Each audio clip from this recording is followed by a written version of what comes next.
E aí, tudo bem com vocês? Meu nome é Ellen, estou aqui para fazer para vocês mais um vídeo de reflexão barra devocional. Espero que esteja tudo bem com vocês, que a presença do Espírito Santo esteja aí na vida de vocês. Assim como eu desejo para a vida de vocês, eu também desejo para a minha vida. Como eu sempre falo, sempre que vocês forem fazer essa reflexão, esse devocional comigo, eu peço para vocês que vocês façam uma oração antes, para que o Espírito Santo possa abrir o entendimento de vocês e vocês possam absorver mais da palavra do Senhor e que cada palavra dita aqui venha fazer a diferença na vida de vocês, venha falar o coração de vocês, venha trazer restauração e que venha trazer a resposta a qual vocês precisam ou que vocês estejam buscando nesse momento. Então vamos lá? O próximo capítulo é o capítulo 3 de Marcos. Esse capítulo ele é composto por 35 versículos e por exatamente 4 títulos. O primeiro título desse capítulo é O Homem da Mão Ressequida. Vou ler aqui. Vocês me acompanhem aí com a Bíblia de vocês. Peço também que vocês acompanhem esse vídeo com a Bíblia de vocês, porque se eu cometer algum erro aqui na minha leitura, vocês vão estar amparados aí com a Bíblia de vocês, tá? Eu não sou perfeita, como eu sempre falo, eu tenho as minhas limitações.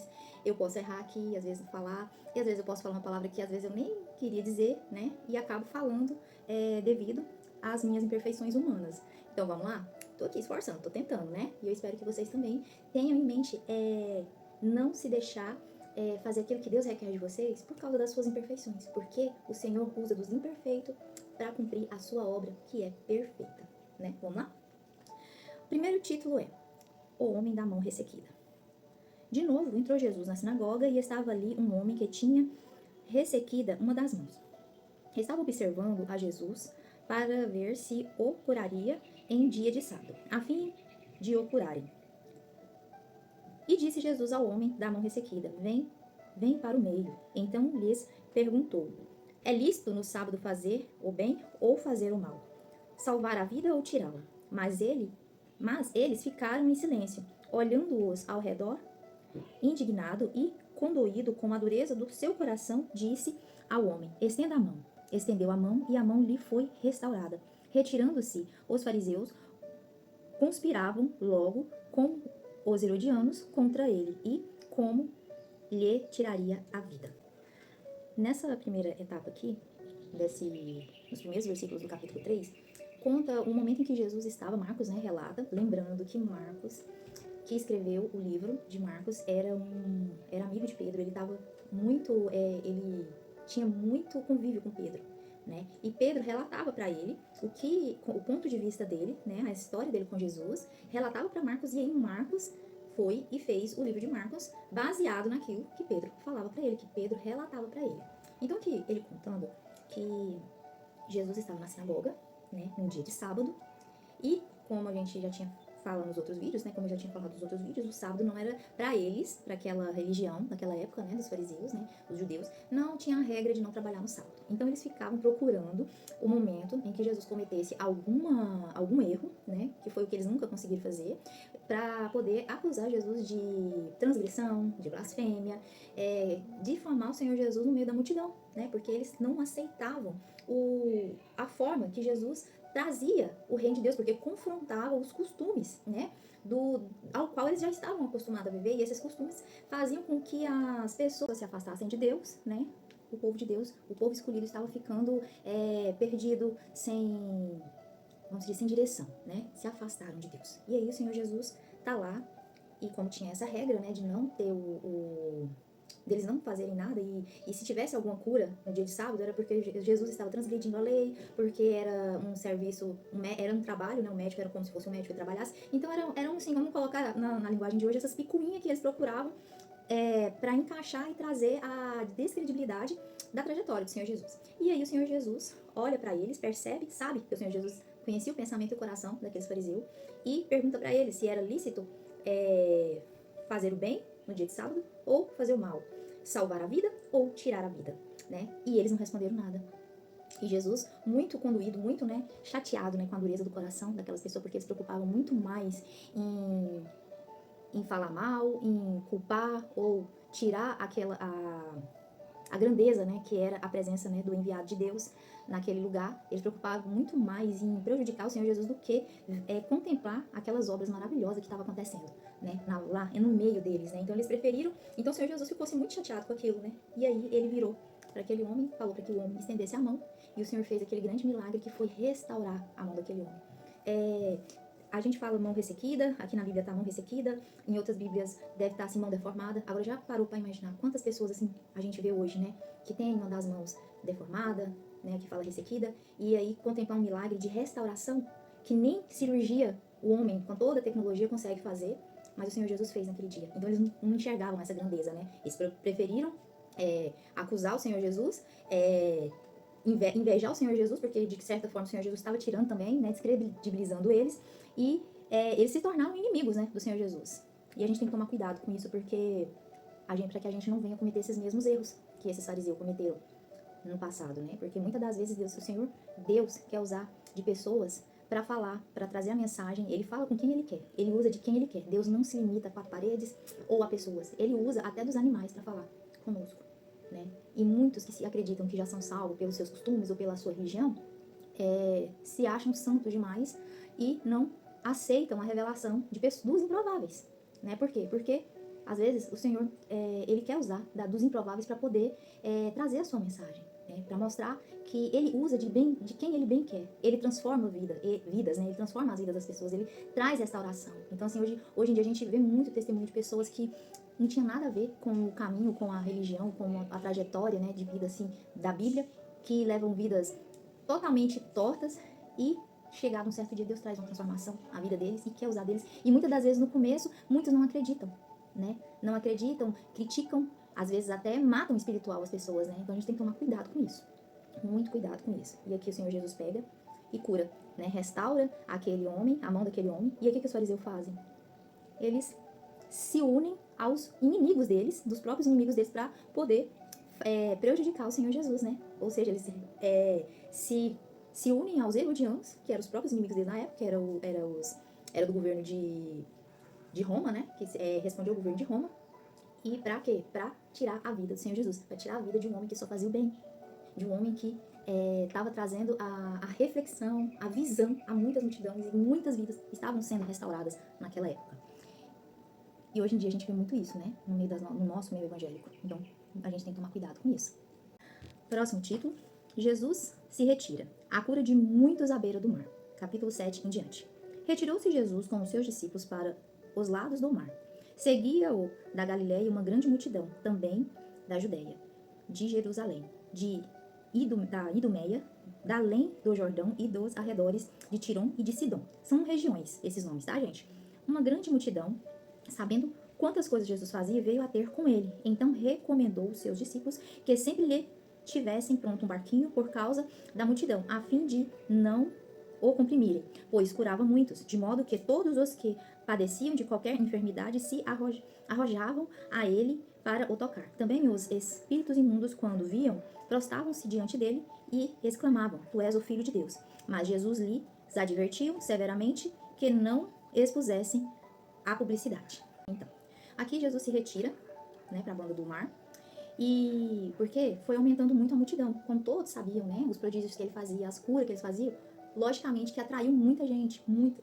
O mundo, ele tem fome e tem sede da parte espiritual. Muitas das vezes a gente acha que a resolução das nossas vidas seria uma cura, ou seria a provisão, o adquirimento de muitos bens, e não é isso, gente.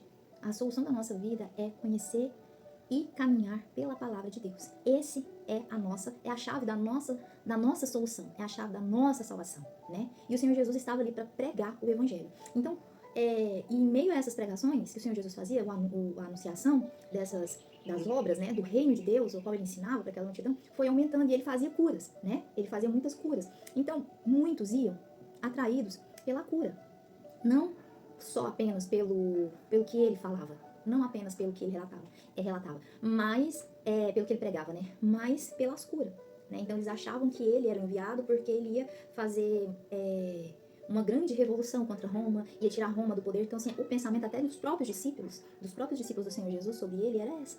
E o Senhor Jesus queria mostrar para eles que não era apenas aquilo. Ele não tinha vindo para retomar o poder de Israel. Ele tinha vindo para salvar não apenas aquele povo, mas também o mundo, para ser a mensagem do evangelho e o seu testemunho atravessar eras, séculos e séculos. né? Como está acontecendo hoje, né? Hoje nós vivemos dessa palavra, né? Nos alimentamos da palavra do Senhor e do testemunho do Senhor Jesus, né? E da salvação ao qual Ele nos concedeu no seu sacrifício da cruz. Então vamos lá, voltando aqui, ó. Né? E ele estava lá no meio daquela multidão e ele pediu para que os discípulos dele tivessem sempre um barquinho para ele poder estar pregando, né? E para que aquela multidão não comprimisse ele, porque se ele fosse ficar fazendo muitas curas, ele não ia pregar o evangelho. Então, ele tinha que pregar o evangelho porque a necessidade daquele povo não era apenas a cura da carne, mas a cura e a restauração da alma deles também. E eles não compreendiam isso, nem todos compreendiam isso. E Jesus fazia muitas curas e os endemoniados, quando chegavam na presença dele, né? Clamavam, né? Os espíritos imundos falavam, se prostravam diante deles, clamavam que ele era o Filho de Deus. Os próprios espíritos falavam isso. Mas o Senhor Jesus, ele não queria o testemunho daqueles espíritos sobre ele, né? Então, por isso que o Senhor Jesus logo fazia com que eles se calassem, expulsava eles, né, das pessoas, né? Fazia a libertação espiritual das pessoas e para que não fosse a público quem realmente ele era. Por quê? Porque ele não queria que vivesse ele apenas como um curandeiro, né? Como um médico, ou como um profeta que fazia curas, mas eles queriam que eles entendessem que ele realmente era o Messias, né? E aí ele falava assim, mas Jesus, aqui no versículo 12, advertia severamente que não expusesse à publicidade, porque ficaria até mais difícil para que ele pudesse alcançar mais pessoas. Ia ficando isso, e já estava mais difícil porque a multidão ia aumentando. Muita gente vinha, como a gente leu aqui, né, de muitas regiões de Tirão, de Sidom, da Galileia, né, da Idumeia, né, para ter com Jesus, para estar com Jesus, para ter com Jesus. Próximo título, a escolha dos 12 apóstolos e seus nomes. A partir do versículo 13. Depois subiu ao monte e chamou os que ele mesmo quis, e vieram para junto dele. Então designou 12 para estarem com ele e para os enviar a pregar.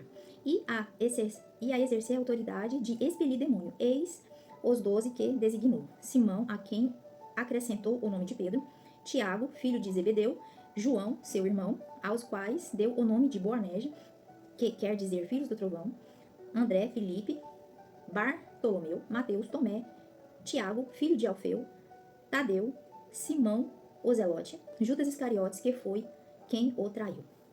Aqui o Senhor Jesus, né, chama os 12 apóstolos, né? Enquanto Jesus estava caminhando com eles, né, antes disso aqui, eles eram discípulos, né? E aqui, quando o Senhor Jesus escolhe os 12, eles deixam de ser discípulos para ser apóstolos do Senhor Jesus, para que ele seria, o discípulo é aquele que está caminhando e está aprendendo. O apóstolo é aquele que é enviado, né, que é enviado em nome de uma autoridade. No caso aqui, a autoridade é o Senhor Jesus. E ele pegou e escolheu os 12 apóstolos para enviá-los a pregar, né, e exercer autoridade. O Senhor deu até autoridade para eles expelir demônios, expulsar demônios. E aí que fala o nome dos 12 apóstolos, né, que é Pedro, Simão Pedro, Tiago, filho de Zebedeu, e João, seu irmão, quais deu o nome de Boanerges, que quer dizer filho do trovão, André, Filipe, Bartolomeu, Mateus, Tomé, Tiago, filho de Alfeu, Tadeu, Simão, o Zelote e Judas Iscariote, que foi quem o traiu, né, mais à frente, né? Então tudo tem um propósito, né? Para falar um pouco de Judas Iscariote, ele, apesar de ele ter andado com o Senhor Jesus, ele não se converteu, né? Ele viu os milagres que o Senhor Jesus fazia, mas mesmo assim o caráter dele ele escolheu não ser transformado, né? Ele preferiu trair o Senhor Jesus. A gente já tira pelo caráter dele, e também foi uma forma também, né, de Deus cumprir a profecia que o Filho de Deus seria vendido, né, para os pecadores por moedas de prata. Então, assim, muitos que caminham no mesmo trajeto que nós fazemos, nem todos estão convertidos, né? Então, que venhamos a tomar cuidado para a gente não cometer os mesmos erros que Judas cometeu, de estar no caminho certo, mas não ter transformação, não ter a conversão, né? Não fazer a escolha certa de poder estar na presença de Deus e desfrutar da sua amizade, do seu amor. Às vezes desfruta do amor, mas não reconhece o quanto Deus nos ama. Refletimos nisso. Próximo título é A Blasfêmia dos Escribas. Então, versículo 20 em diante. Então, ele foi para casa, não obstante, a multidão afluiu de novo, de tal modo que nem podia comer. E quando os parentes de Jesus ouviram isso, saíram para prender, porque diziam: está fora de si. Os escribas que haviam descido de Jerusalém dizia: ele está a possesso de Beelzebul, e é pelo maioral dos demônios que expele os demônios. Então, convocando Jesus, lhes disse, por meio de parábola: como pode Satanás expelir Satanás? Se um reino estiver dividido contra si mesmo, tal reino não pode subsistir. Se uma casa estiver dividida contra si mesmo, tal casa não poderá subsistir. Se, pois, Satanás se levantou contra si mesmo e está dividido, não pode subsistir, mas perece. Ninguém pode entrar em uma casa do valente para roubar-lhe os bens, sem primeiro amarrá-lo, e só então lhe saqueará a casa. Em verdade, vos digo que tudo será perdoado aos filhos dos homens, os pecados e as blasfêmias que proferirem. Mas aquele que blasfemar contra o Espírito Santo não tem perdão para sempre, visto que é réu de pecado eterno. Isto porque dizia, está possesso de um espírito imundo. Então, aqui, né, conta que o Senhor Jesus começou estava atendendo, né, foi aumentando a multidão, e aquilo foi tomando tanto tempo dele, que o Senhor Jesus ele não estava tendo condição nem de se alimentar. E aí a família do Senhor Jesus ficou preocupada com ele e foi na intenção de tirar ele de lá do meio da multidão para que ele pudesse se alimentar, cuidar dele, né? Só que eles achavam que o Senhor Jesus estava fora de si, como se diz, achavam que ele estava louco, né? E já os escribas, que tinha descido de Jerusalém, dizia que ele estava expulsando demônio, que ele estava sendo usado por Satanás, né? Ele era o que eles falavam, né? Que eles falam de Beelzebul, que era o maioral dos demônios, né? E era através desse, do inimigo, que ele expulsava demônio. O Senhor Jesus pega e fala para eles, como que o Satanás vai ir contra ele próprio? Como? Uma casa dividida não subsiste, ou seja, uma casa dividida se destrói. Ele não fazia sentido isso, né? Satanás expulsar Satanás. Então, como que um homem, olha só, olha a parte também que o Senhor Jesus fala, né? Como que um ladrão vai entrar na casa de um valente para roubar os seus bens, sendo que tem que amarrar as mãos dele, né? Prendê-lo, amarrá-lo, né? E saquear a sua casa. Só assim poderia ser feito esse ato. Mas aí aqui o Senhor Jesus estava representando assim, um valente, no caso, uma pessoa muito forte. No caso, eles tinham essa consideração que os demônios eram mais fortes que eles. Então teria que ser alguém mais forte que os demônios para poder fazer isso, né? Quem é maior que as trevas? A luz, né? O Senhor Jesus é a nossa luz. E luz e trevas não se unem, não combinam. Tem grande separação nisso aí, né? Então o Senhor Jesus falava para eles que não fazia sentido isso, né? E aí o Senhor Jesus adverte eles. Em verdade vos digo que todo pecado será perdoado, mas aquele que blasfêmia contra os atos do Espírito Santo, que é o Espírito de Deus, esses não serão perdoados. E também traz a reflexão de quando vocês ouvem isso, né? Eu também, quando eu ouvia isso, a primeira coisa que eu pensei, e eu creio que muita maioria pensou isso também, será que a gente já pecou? Será que eu já pequei contra o Espírito Santo? Isso é um sinal que não, porque só de ter essa preocupação de ter pecado contra o Espírito Santo é um sinal que você não pecou contra o Espírito Santo. Porque uma pessoa que pecar contra o Espírito Santo, ela não tá nem aí para as coisas de Deus. Ela fala e não tem arrependimento daquilo, né? Fala contra o Espírito Santo e não tem arrependimento daquilo, do que ela falou. Então, se você tem essa preocupação de ter pecado contra o Espírito Santo, é um sinal que você teme e confia naquilo que o Senhor Deus nos proporciona, que é o Consolador, que é o Consolo, que é o Espírito Santo ao nosso lado. E assim, depois que eu aprendi a entender quem realmente é a pessoa do Espírito Santo, eu passei a me reverenciar ainda mais ao Espírito Santo, porque o Espírito Santo, ele é aquele que nos arremete às coisas boas que Deus manifesta em nós. Ele manifesta as coisas boas, aquilo que nós precisamos fazer de bom, os bons pensamentos, a palavra que edifica, o amor, né? O cuidado, a responsabilidade, a honestidade, né?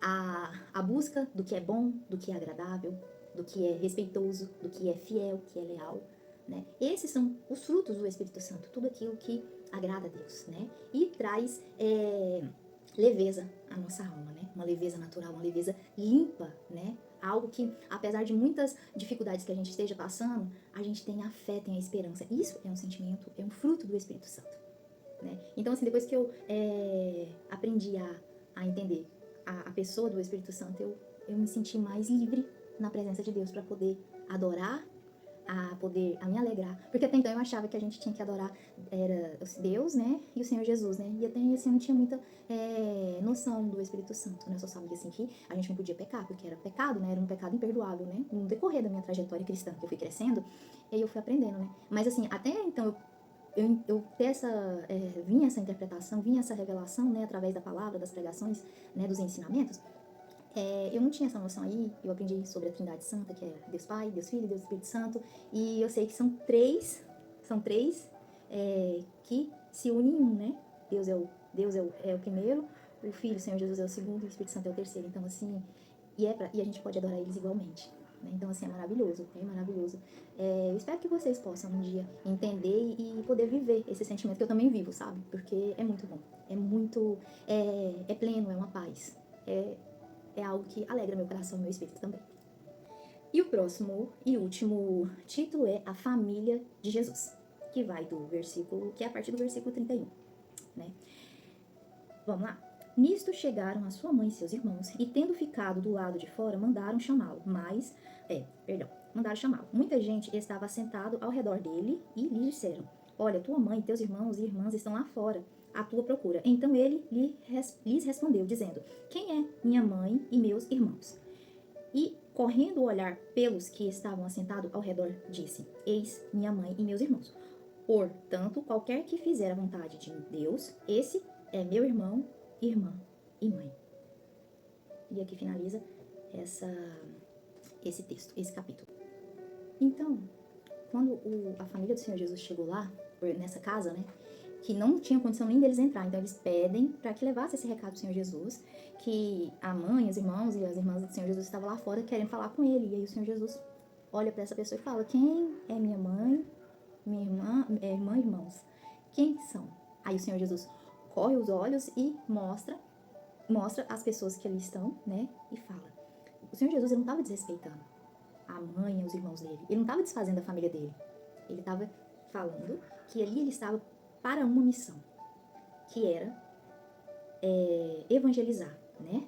Falar das coisas do reino, trazer clareza para as multidões, que ali estavam e tinham sede de aprender. Então, ninguém podia atrapalhar a missão dele, né? E que ele estava ali amando de quem era maior do que a família dele, que é Deus, né? Então, assim, não estava desfazendo. Então, ele fala que todo aquele que fizer a vontade de Deus, esses sim são mãe, irmão e irmãos dele, né? Mãe, irmã e irmãos dele. Então, assim, ele não estava desmerecendo, mas ele estava elevando a quem é digno de toda honra e toda glória, que é Deus, né? Ele estava, naquele momento, a serviço do reino. Então, ele tinha que fazer o que estava sendo feito e que ninguém podia atrapalhar. E quantas vezes nós, não estou querendo nos igualar ao Senhor Jesus, porque nunca vamos conseguir ser perfeitos como o Senhor Jesus foi, mas eu estou dizendo que o mínimo a gente pode fazer, né, que muitas das vezes é deixar de lado aquilo que nos prende, as coisas terrenas que nos prendem aqui na terra, para servir a Deus, não desonrando aqueles que nos criaram, aqueles que sempre esteve conosco. Mas vai ter momentos na nossa vida que nós vamos ter que deixar de ouvi-los, porque tem algo maior nos chamando, ou seja, o chamado de Deus. Quando o Senhor Deus nos dá uma missão, nós temos que estar dispostos, né, a deixar tudo aquilo que é terreno para poder fazer a vontade de Deus. E Deus não requer de nós, não é uma vida inteira de estar a serviço dele. Mas, assim, tem momentos que nós vamos ter que deixar tudo para poder fazer a vontade do Senhor, porque temos que saber ouvir aquilo que o Senhor quer de nós. E, logicamente, que o inimigo vai usar das pessoas para tentar nos atrapalhar. Pode ser até da nossa família. Pode ser de outras, vamos colocar de outras tribos, né? Ou seja, de outras famílias, de outras pessoas, de outras religiões, de outras classe social. Então, assim, tem muita coisa que vai tentar nos impedir com que nós façamos a vontade de Deus. Às vezes até os filhos.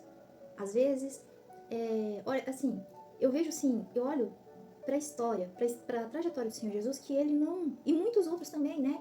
Os heróis da fé, que eles não se prenderam às coisas aqui da terra para poder fazer a vontade de Deus, nem ao sofrimento e nem às limitações. Eles apenas foram e fizeram e cumpriram a vontade de Deus e teve sucesso. E o Senhor deu muito mais daquilo que eles esperavam ou do que eles mereciam, né? Então, assim, no decorrer dos anos que eu fui aprendendo, algo muito importante na minha vida, que o Senhor fez na minha vida para finalizar esse devocional, é que teve momentos na minha vida que eu já passei por muita dificuldade espiritual e também material. Mas muita dificuldade, pra mim, acho que a pior dificuldade que a gente pode passar é a espiritual. Que é a ansiedade, que é o medo, né? Que é o desânimo. Então, assim, em meio a tantos problemas que eu já estive, o Senhor falava pra mim poder orar pelas outras pessoas também. Eu precisando de oração, eu tinha causas na mão do Senhor, e muitas das vezes eu deixei as minhas causas, as minhas preocupações para eu poder estar levando ao trono de Deus a necessidade de outras pessoas. E eu falo uma coisa pra vocês. Todas as vezes que eu deixei as minhas necessidades de lado para poder contribuir com a oração na vida de outras pessoas que estavam passando por dificuldade, o Senhor, com a sua misericórdia, resolveu tudo que eu precisava.